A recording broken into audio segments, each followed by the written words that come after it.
ভাই ছোটোর থেকে একটা কথা শুনেছি, বড় করে পাত বিচলে কি হবে, দেওয়াইন্নার ওজন আছে।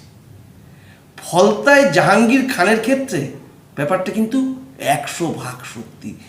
বেচারি প্রথমবার বিধানসভায় ঢুকবে এবং সেই ঢোকায় যাতে বিন্দুমাত্র ব্যাঘাত না ঘটে তার জন্য কত চেষ্টা করলো। বাড়ি বাড়ি গিয়ে ধমকি দিয়ে এলো যাতে হিন্দুরা ভোট দিতে না যায়। ইভিএমে বিজেপির বোতামটার উপরে টেপ মেরে দিল যাতে ওই বোতামটা কেউ টিপতে না পারে। তৃণমূলের প্রতীকের ওপর আতর ঢেলে দিল যাতে তার হাতের গন্ধ শুকে বোঝা যায় সে তৃণমূলকে ভোট দিয়েছে কি না, যাতে কোনো রকমভাবেই অভিষেক দাদার দয়ায় পাওয়া বিধানসভার টিকিটটা বিফলে না যায়।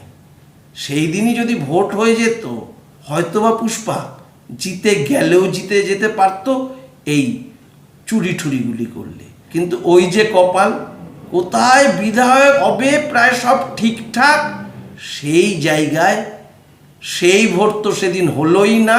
পুষ্পার ওই অতিরিক্ত বেশি ভোটে জেতবার রেকর্ড গড়বার জন্যে সেই ভোটেই পুষ্পা 4th পজিশন নোটার সাথে লড়াই করলো।